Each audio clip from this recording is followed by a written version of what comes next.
네, 오늘 수요일입니다. 하나님께서 우리 공동체에게 주시는 말씀, 함께 성경을 보겠습니다.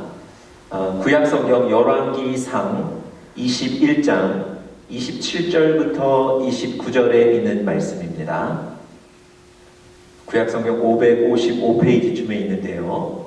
열왕기상 21장 27절부터 29절에 있는 말씀입니다. 이렇게 말씀을 받으라 라는 제목으로 같이 말씀 나누겠습니다. 한 목사님께서 북한을 방문하셨답니다. 가는 곳마다 그 안내원이 따라다녔기 때문에 자유롭게 복음을 전할 수 있는 그런 환경이 아니었습니다. 이 목사님이 평양의 거리를 걸으실 때 다른 방법이 없었기 때문에 성경책을 이렇게 옆에 끼고 걸으셨답니다. 그런데 연세 많으신 할머니가 아까부터 이 목사님을 계속 따라오시더랍니다. 드디어 이 할머니가 목사님에게 묻습니다.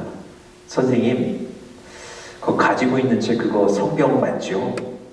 그거 나에게 좀 줄 수 있습니까? 여러분, 목사님이 그 얘기가 너무 반가우셨는데요. 또 한편으로는 매우 걱정이 되셨습니다. 그래서 할머니에게 이렇게 말씀하셨습니다. 할머니, 제가 이 성경책을 드릴 수는 있는데 이 성경책 때문에 할머니가 큰 수난을 당하시면 어떡합니까? 괜찮으십니까? 할머니가 그렇게 대답하시더랍니다. 다 알고 있습니다. 각오하고 있습니다. 성경책을 좀 주세요.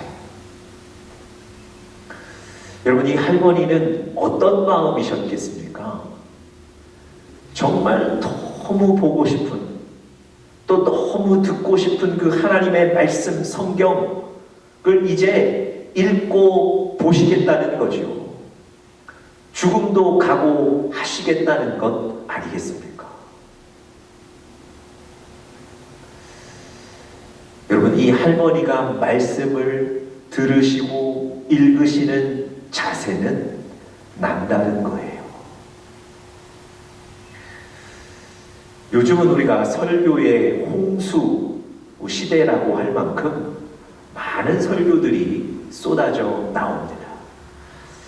여러분들께서 컴퓨터를 열어서 어느 주소창을 치시면 아마 하루 종일 설교를 들으실 수 있으실 겁니다.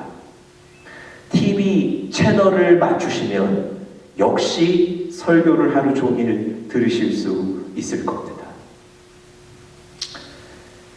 이 코로나 바이러스 때문에 온라인 예배가 확산되면서요, 이 설교는 더더욱 많이 쏟아져 나오고 있습니다. 여러분, 말씀을 들으시기엔 너무 좋은 조건과 환경이 되었다는 거죠.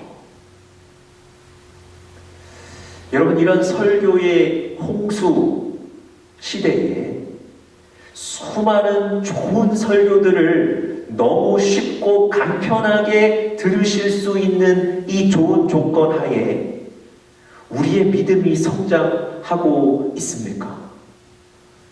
그 좋은 수많은 설교들 때문에 여러분과 저의 영적인 믿음의 성장이 이루어지고 있습니까? 그 많은 설교들 때문에 우리 삶이 변하고 삶의 하나님의 말씀의 영향을 받고 계신가요? 아마 모든 분들이 고개를 가로저으실 것 같습니다. 그렇지 못하다는 거죠. 여러분, 왜 그럴까요? 그 좋은 설교들은 하루가 멀다 하고 쏟아지는데 왜 우리가 그 설교에 영향을 받지 못할까요?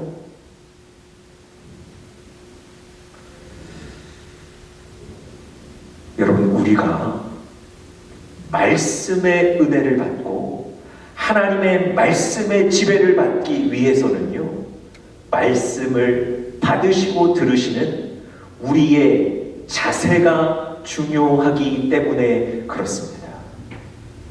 그저 우리 귀를 좀 즐겁게 하고 복잡하고 불안한 마음의 평안을 얻기를 원하는 그 정도의 마음으로 설교를 대하시고 들으신다면 한낱 좋은 강연쯤에 불과하지 않을까 싶습니다. 우리가 하나님의 말씀을 듣고 보고 읽을 때에 오늘 주시는 그 말씀에 내가 순복하겠다. 오늘 주시는 그 말씀이 나에게 주시는 말씀이고 그래서 내가 순종하겠다. 이런 자세와 이런 모습이 있을 때에 하나님의 말씀이 여러분과 저의 삶에 영향력이 있게 될 줄 믿습니다. 여러분, 예수님이 그 십자가에 달리시기 전에 마지막 순간 군사들에게 붙들려 가실 때 예수님의 제자 중 한 사람이 그 대제사장의 종의 귀를 칼로 내리치는 사건이 있었습니다. 어떻게든 예수님이 붙잡혀 가시는 걸 막아야 되겠다는 정의로운 충성심 아니었겠습니까? 그런데 예수님이 그 제자를 나무라셨어요. 그리고는 이렇게 말씀하셨습니다. 내가 지금 천사들을 동원하여서 이 상황을 넘어가거나 이길 수 있음에도 불구하고 내가 천사들을 동원하지 않는다 라고 말씀하셨어요. 그 이유가 무엇입니까? 하나님의 말씀이 이루어지도록 하기 위해서.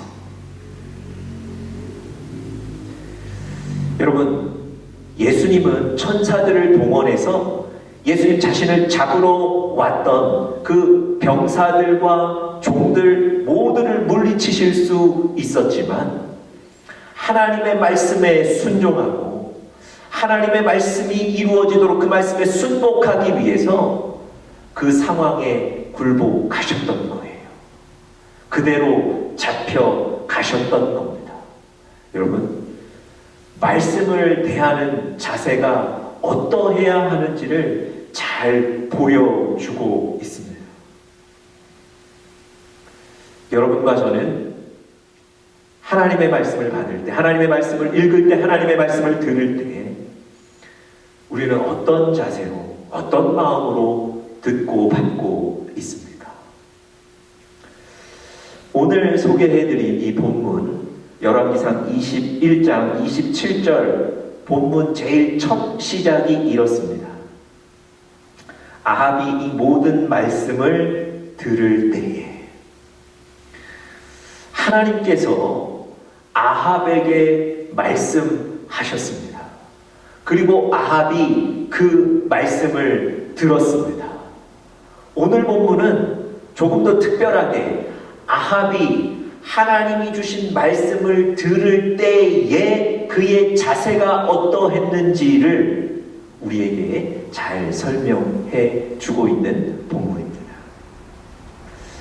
오늘 본문은 27절부터 29절 이렇게 집약해서 보지만 사실은 이 21장 전체를 우리가 같이 한번 좀 보도록 하겠습니다.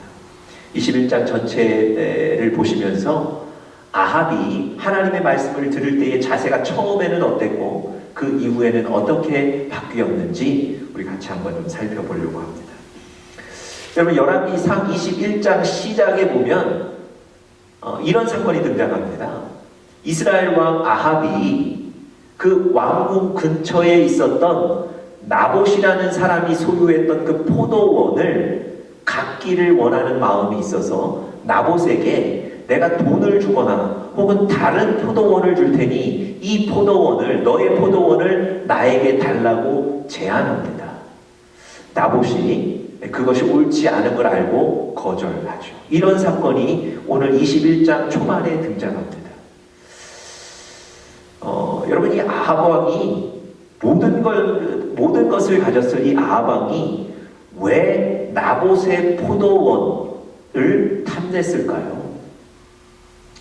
여러분, 이 나봇의 포도원을 자기가 가져서 그곳을 정원으로 만들려고 했던 계획이 있습니다. 아름다운 정원을 가꾸는 거예요. 누구를 위한 거겠습니까? 자기 자신의 안락과 평안을 위해서였겠죠. 또 이 정언은요, 그 당시에 우상에게 제사할 때 쓰일 수 있는 그런 정언이었습니다.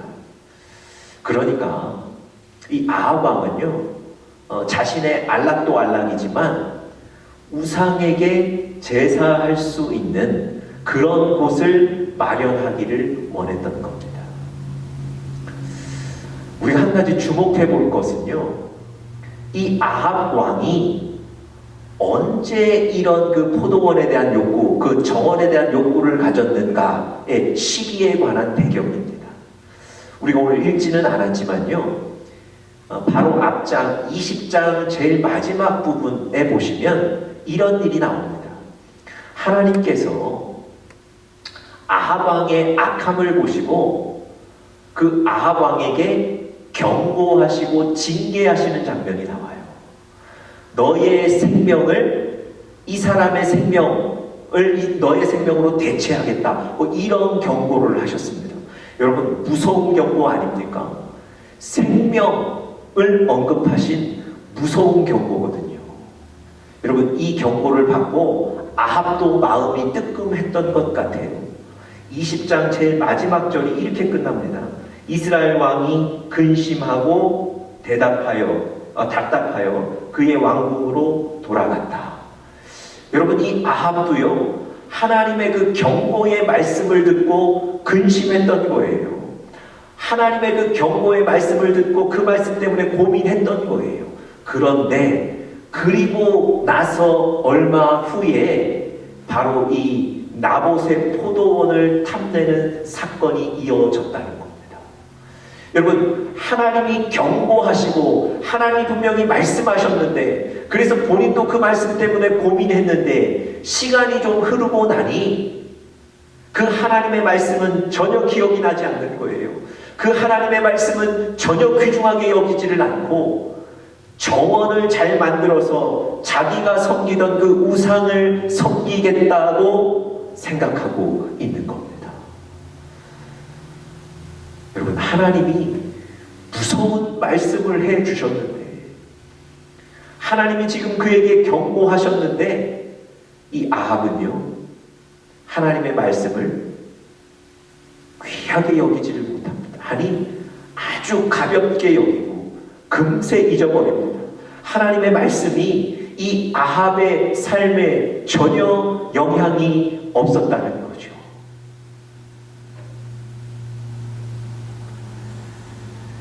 여러분, 나봇이 포도원을 주지 않자 이 아합의 아내 이세벨이 그 나봇이라는 사람을 죽이고 그의 포도원을 자기 남편 아합에게 줍니다. 얼마나 악랄합니까? 그런데 이 이세벨이 아합에게 가서 얘기해요. 나봇이 죽었으니까 저 포도원은 당신 것입니다. 여러분, 이 아합이 그 얘기를 듣고 기뻐하면서 그 포도원을 차지하러 갑니다. 여러분, 일말의 죄책감도 느끼지 못하고 그 포도원을 자기가 차지하러 가는 거예요. 정말 악한 사람이죠. 하나님께서 그 악한 아합에게 두 번째 다시 경고하세요. 엘리야 선지자를 부르셔서 엘리야 선지자에게 무서운 말씀으로 그 아합에게 가서 전하라고 하세요. 어떤 말씀이냐면, 아합의 집안의 사람들이 다 쓰러지고 패망하고 멸절될 것이다. 이런 경고의 말씀을 주셨습니다. 엘리야가 그 아합 왕을 찾아가서 하나님이 주셨던 말씀을 그대로, 그 경고를 그대로 전합니다. 오늘 우리가 보고 있는 27절부터의 말씀이 바로 그 경고를 들은 이후의 말씀입니다. 27절 초반에 아합이 이 모든 말씀을 들을 때에, 이 모든 말씀이라는 건 하나님이 지금 엘리야를 통해서 아합에게 주시는 경고의 말씀이에요. 여러분, 첫 번째 경고를 주셨을 때는 아합이 그 말씀을 기억하지도 않을 정도로 가볍게 여겼습니다. 두 번째 경고를 주셨을 때 이 아합이 어떻게 말씀을 받았을까요? 제가 한번 27절 계속 읽어보겠습니다. 아합이 이 모든 말씀을 들을 때에 그의 옷을 찢고 굵은 배로 몸을 동이고 금식하고 굵은 배에 누우며 또 풀이 죽어 다니더라. 여러분, 아까와는 판이하게 다른 자세로 하나님의 말씀을 받습니다. 아까는 매우 교만한 자세로 주의 말씀을 가볍게 여겼다면 이번에 주신 그 하나님의 말씀은 금식하고 회개하는 마음으로, 아니 그런 자세로 하나님의 말씀을 받고 있습니다. 여러분, 이런 아합이 하나님의 말씀을 받은 자세, 이 달라진 자세를 오늘 본문 29절에 보시면요, 한 단어로 표현하는데요, 그것이 바로 겸비입니다. 29절 초반에 이렇게 적었어요. 아합이 내 앞에서 겸비함을 네가 보느냐. 하나님이 말씀하셨을 때 아합이 굵은 배로 자기의 몸을 동이고 금식하고 회개하고 엎드렸던 그 자세, 그 마음을 하나님은 뭐라고 평가하셨다고요? 한 단어로 겸비함이라고 평가하셨습니다. 여러분, 겸비한다는 것이 무엇일까요? 영어 성경에는 그가 He has humbled before me 이렇게 되어 있습니다. 여러분, 주석을 잘 찾아보시면 그가 겸손했다는 것, 겸비하다는 단어는 이런 뜻입니다. 새가 날개를 접었다라는 의미가 있습니다. 여러분, 새가 자기 날개를 접는다는 건 어떤 의미일까요? 사실 새는 날아다니며 어디든 갈 수 있고요, 저 높은 곳에 도달할 수도 있고요, 어디에 가면 먹이가 있는지 볼 수도 있고요. 새가 가진 가장 큰 무기가 바로 날개 아닙니까? 그래서 적들이 다가올 때 그 날개 짓을 해서 도망갈 수도 있는 것 아닙니까? 여러분, 새의 자랑은 날개 아니겠습니까?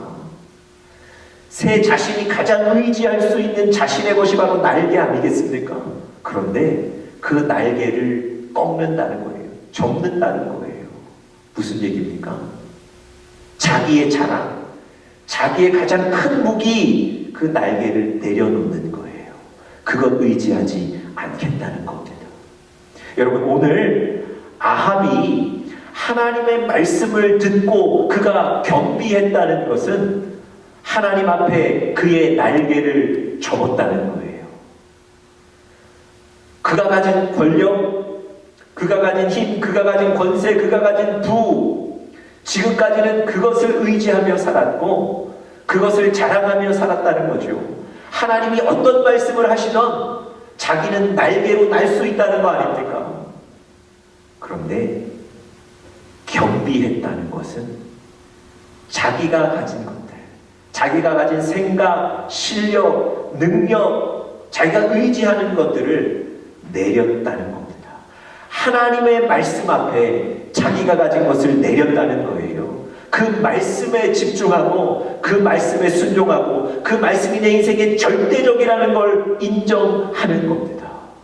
여러분, 아합이 사실 굉장히 악한 왕이었어요. 그건 두말할 필요가 없습니다. 그런데 하나님이요, 오늘 아합이 하나님의 말씀을 듣는 이 겸비함을 보시고 어떻게 반응하셨는지 아세요? 29절 제가 읽어보겠습니다. 아합이 내 앞에서 겸비함을 네가 보느냐? 그가 내 앞에서 겸비함으로 내가 재앙을 저의 시대에는 내리지 아니하리라. 여러분, 하나님께서 아합이 하나님 말씀 앞에 겸비했던 그의 자세, 그의 마음을 보시고 재앙을 그의 시대에는 내리지 않도록 연기하셨다는 겁니다. 여러분, 하나님이 지금 무엇을 귀하게 여기시는 겁니까? 아합이 하나님의 말씀이 주어졌을 때, 하나님의 말씀을 받을 때에 자기의 날개를 접고 겸비 경비함으로 하나님의 말씀을 들었던 그의 자세, 그의 마음을 하나님이 귀하게 여기신 거예요. 여러분, 우리는 어떻게 하나님의 말씀을 듣고 받고 있습니까? 정말 그 시간 잠시 말씀을 듣고 잊어버리시는 것 아닙니까? 여러분, 우리도 오늘 아합처럼 경비함으로 우리의 날개를 접고 오직 하나님의 말씀이 절대적이며 내가 저 말씀에 순종하고 순복하겠다는 결단으로 주님 말씀 앞에 서시기를 간절히 축복합니다. 남유다에 아사라는 왕이 있었는데요. 사실은 이 아사 전의 왕들이 악을 행했던 아주 악한 왕들이었습니다. 그런데 이 아사는 그의 선조들을 닮지 않고 하나님 앞에 정직하게 살기로 다짐했습니다. 하나님의 말씀대로 순종하며 살기로 다짐했어요. 그런데 하나님 말씀에 따라 순종하며 살기에 그를 막는 장애물이 하나 있었는데 바로 그의 어머니였어요. 그의 어머니가 아세라상을 만들고요. 그 아세라상을 세우고 그 아세라상에 절하고 다른 사람들을 섬기도록 주동했던 분이 바로 그의 어머니였습니다. 여러분, 성경에 보니까 아사가 어머니가 가진 왕후의 지위를 폐하였다. 그리고 그 아세라상을 불태웠다. 이렇게 기록합니다. 여러분, 어머니가 가진 그 왕후의 자리까지 꼭 굳이 폐해야 했을까요? 여러분, 그 희생이 아니면 하나님의 말씀 앞에 순종할 수가 없는 거예요. 여러분, 오늘 여러분과 제가 하나님의 말씀을 듣고 그 말씀의 지배를 받고 그 말씀의 능력을 경험하기 위해서는 우리도 새가 날개를 접는 것처럼 우리도 우리가 가진 무엇인가를 내려놓고 희생해야 됩니다. 그런 결단으로 하나님의 말씀을 들으셔야 됩니다. 그럴 때에 하나님이 여러분과 저희의 삶에 말씀으로 역사하실 줄 믿습니다. 그런 우리를 칭찬하시고 기뻐하실 줄 믿습니다. 한 분의 간증을 소개해드리고 설교를 마치려고 합니다. 올해 5월 20일자 국민일보에 실린 한 평신도의 간증인데요. 젊은 분이신데 대전에 있는 카이스트에서 공부하시고 포항에 있는 포항공대대학원에 진학하셔서 공부하시는 연구자였던 것 같습니다. 이 분야에서 실적을 잘 쌓고 또 좋은 직장을 얻게 되면 이 포항을 떠나리라 가벼운 마음으로 포항에 왔다는 겁니다. 신앙이 있었기 때문에 매주일 예배는 드렸는데 신앙을 매우 지극히 개인적으로 생각하셨어요. 자기는 그냥 예배만 드리고 오면 된다고 생각했고 자기의 실적을 쌓아서 빨리 좋은 직장 구하고 이 포항과 이 교회를 떠나겠다 이렇게 생각하셨다는 거예요. 그런데 어느 크리스마스에 설교가 이분의 마음을 울렸습니다. 그 설교를 통해서 이런 하나님의 음성을 들으셨다는 거예요. 너는 무엇하다가 나에게 왔느냐? 여러분, 자기 자신을 보니까 자기 자신을 위해 사는 것밖에 없어요. 내 실적 쌓는데 급급하고 사는 거예요. 그리고 좋은 직장 얻는 것, 그것이 내 삶의 가장 큰 목표입니다. 여러분, 이분의 신앙에 갈등이 생기기 시작했어요. 내가 이렇게 살면 안 되는데. 그러고 돌아보니까 하나님이 교회를 통해서 주신 이 은혜가 너무 큰 거예요. 교회라는 공동체가 은혜인 거예요. 지금 이 교회를 세우고 이 교회에 살이 되어서 살아가는 것 너무 귀한 거예요. 그것을 깨달으셨답니다. 이분이 진로를 놓고 기도하는 중에 이런 하나님의 말씀을 받으셨어요. 마태복음 13장 44절인데요. 하늘나라는 밭에 숨겨놓은 보물과 같다. 어떤 사람이 그것을 발견하면 제자리에 숨겨두고 기뻐하며 집에 돌아가서는 가진 것을 다 팔아서 그 밭을 산다. 이 말씀을 주신 거예요. 여러분, 이 말씀이 부담이 되기 시작했습니다. 이 말씀을 묵상하는데 하나님이 이런 마음을 주셨어요. 하나님께서 지금 밭에 숨겨놓은 보물이 보이느냐? 너는 그 밭을 사기 위해서 무엇을 팔겠는가? 여러분, 하나님이 주신 이 말씀을 받고 이 말씀의 능력을 경험하기 위해서 그 밭을 사야 되는 것 아닙니까? 그 밭을 사기 위해서 너는 무엇을 팔겠는가?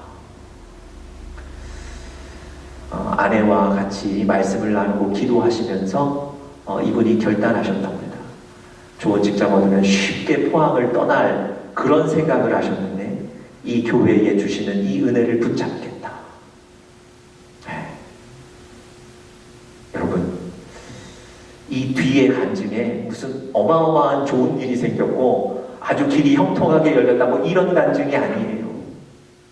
하나님의 그 말씀에 순종하시기 위해서 내 계획들, 내가 가진 어떤 생각들, 내가 가진 어떤 신념들도 내려놓은 희생, 헌신이 있었다는 거예요. 그것으로 하나님의 말씀을 받으신 겁니다. 하나님이 얼마나 기뻐하셨겠습니까? 여러분, 이분의 삶에 하나님의 그 기쁨, 하나님의 능력이 넘치게 될 것을 제가 기대합니다. 우리 사랑하는 영적인 가족 여러분, 우리도 하나님의 말씀을 희생으로, 헌신으로, 결단으로 받으실 수 있게 되기를 간절히 축복합니다.